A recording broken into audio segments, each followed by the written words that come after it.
Akira Toriyama. That name is no doubt ingrained in the anime community as one of the most legendary creators it has ever seen. Toriyama gave us Dragon Ball after all, one of the most popular anime franchises to have ever existed, and likely will ever exist. But he also collaborated on several incredible games as an artist. Good afternoon, ladies and gentlemen, and welcome to another one of my videos. Today I really wanted to talk about what is probably my all-time favorite game ever. You already figured it out by now through the title of this video and the horrible thumbnail I threw together in Photoshop. Today we are going to be talking about the best game ever made, Chrono Trigger. Hey there, just me interjecting for a second. If you have not played Chrono Trigger, I would like to tell you that there will be spoilers in regards to the story and the characters in Chrono Trigger ahead. I won't go into too much detail, but there will still be things that could spoil a part of the game for you. So if you do not want that, feel free to check out another one of my videos and maybe return if you've played the game for yourself. Thank you, and let's continue. Chrono Trigger is originally a console role-playing game developed by Square for the SNES back in 1995.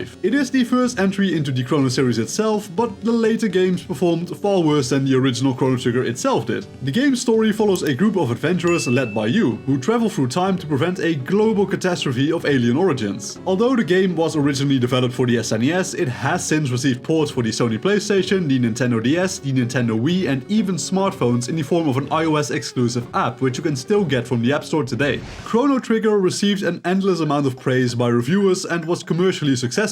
Nintendo Power Magazine actually described certain aspects of Chrono Trigger as revolutionary, including its multiple endings, which we will touch upon a bit later in the video. Its plot-related side quests focusing on character development, unique battle system, and detailed graphics. And all of this praise was definitely well deserved. Even nowadays, the game holds up pretty well if you don't mind the older graphics, because, you do have to keep in mind, the game is originally from 1995, so, it's old. It's old, that's pretty much all you can say about it. But back in the day, this game was absolutely mind-blowing with the points Nintendo Magazine mentioned earlier, but even outside of those things, there are many things to praise about Chrono Trigger. The artwork, the storytelling, the music, the setting, the pace, etc. All of it is absolutely fine-tuned to perfection. And there is a very good reason as to why that is the case. You see, the team behind Chrono Trigger was actually called the Dream Team by Square themselves. The development team of Chrono Trigger was primarily spearheaded by 3 designers who made up this so-called Dream Team. You had Hironobu Sakaguchi, a game designer who also had important roles in developing and planning several Final Fantasy games. His experience and creativity was a major asset to the world building and general gameplay flow we see in Chrono Trigger. Then you had Akira Toriyama and Yuji Horii, 2 freelance designers who had previously worked on the artwork of Dragon Quest games. The influence of their art style made Chrono Trigger the recognizable game that it is today. There were also Nobuo Uetsuma and Yasunori Mitsuda who crafted the incredible soundtrack of the game. But Nobuo eventually fell ill during development and his tasks were deferred to Mitsuda, who did an incredible job on finishing the soundtrack of the game. The plot was written primarily by Masato Kato, a talented writer who had previously worked on famous titles such as Captain Tsubasa and the Ninja Gaiden series. He transformed the rough draft of Yuji Horii into the masterpiece of a story what is now known as Chrono Trigger. And the man who assembled this dream team was the now well-renowned creator and game producer Kazuhiko Aoki. These minds are the foundation behind the global success of Chrono Trigger, and in Square's own words, a team like this one coming together to create a game like Chrono Trigger is unlikely to happen twice. Chrono Trigger takes place in an alternate timeline of our own Earth. The main character Chrono, controlled by you, has to travel through time in order to prevent a catastrophe from happening to the world in the year 1999 AD. Traveling through time, Chrono chases after a princess who has been sent through time due to a reckless machine malfunctioning. During his travels, Chrono visits many time periods ranging from 65 million BC all the way to 2300 AD. He visits apocalyptic futures, medieval kingdoms, prehistoric wastelands, and much more. But he does not have to do this alone. During his travels through time, he meets new friends from all across time. Together with his friends, Chrono intends to prevent the Day of Lavos from ever occurring, thus saving every possible future from the inevitable destruction it faces. But you can't have a good story without having good characters to enjoy the story with. And in this aspect, Chrono Trigger once again reigns supreme. Chrono functions as a silent protagonist for the most part. But that is to be expected, he is meant to be you after all. All of his dialogue should play in your head whilst you play the game and interact with the world and the characters in it. Chrono's own story begins a little before 1000 AD when he is born in the City of Truce. Here he befriends another party member in his childhood, Luca the Inventor.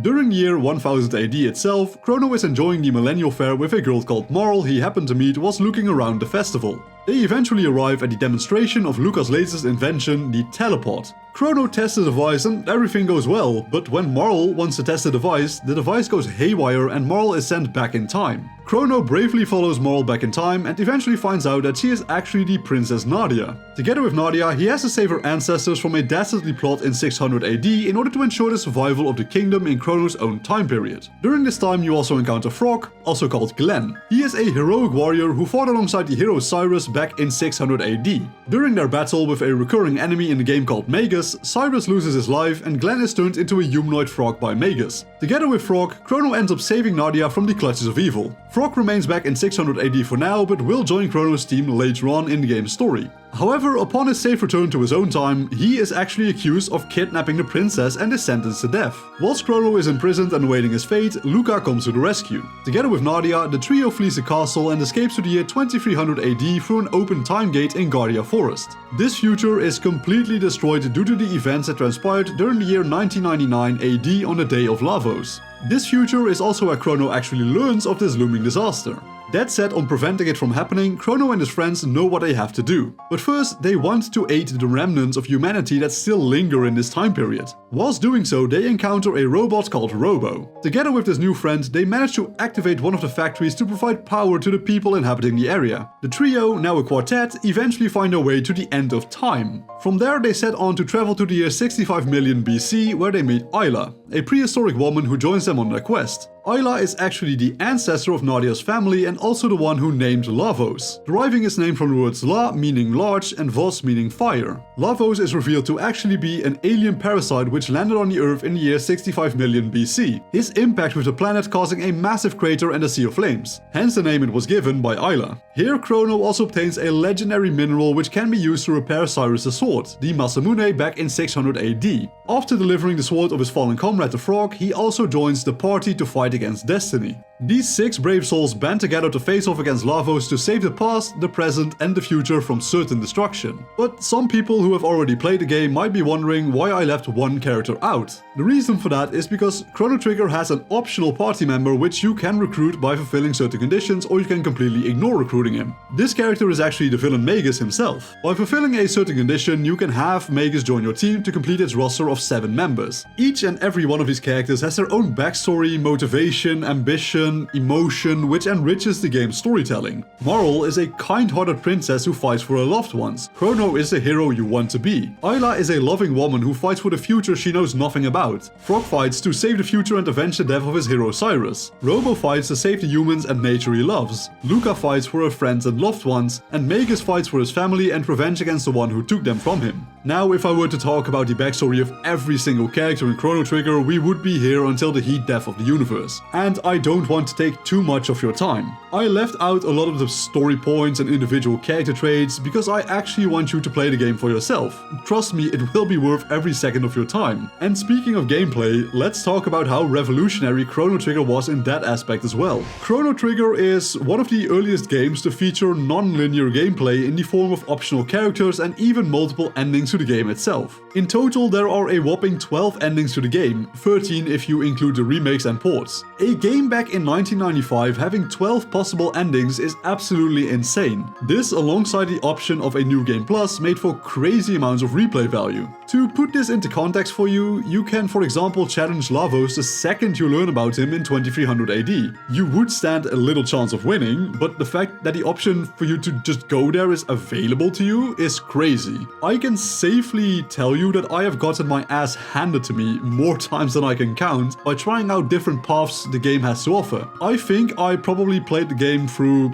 over 20 times by now, because it really is just that good. Even if you wait until the end to fight Lavos, without spoiling too much, there are multiple ways you can fight him depending on how you get there. The amount of thought put into this game just goes beyond anything you might have imagined. And that is exactly why we will probably not see another game like Chrono Trigger in the future. Say another dream team were to assemble to create a game like Chrono Trigger, things would just not be the same. Note that this is just my humble opinion, it may differ from yours obviously, but comparing games made back then to games made today is like comparing cats and, I don't know, birds words. Sure, they're both animals, but that's about the only similarity that they have. Games back then were actually made with passion and love. And most importantly, they were made with the intention of being enjoyed by the end consumer. Games today are made for the million-dollar company, not the customer. If Chrono Trigger were to be made today, even with the best intentions from our so-called dream team, it would be littered with DLC that adds absolutely nothing to the story, it's only there to hark in more money for the company, and you just know it would be riddled with microtransactions if they got a chance to add them. Even the story would be affected due to game companies trying too hard to cater to the groups that find everything offensive. Just look at the complete disaster that was Concord. Personally, I have little to no faith that modern day game companies could create a banger like Chrono Trigger without fucking it up in several ways due to the whims of the greedy corporations that back them. Now please don't take this as me saying that all modern day games and all modern day companies suck ass, because obviously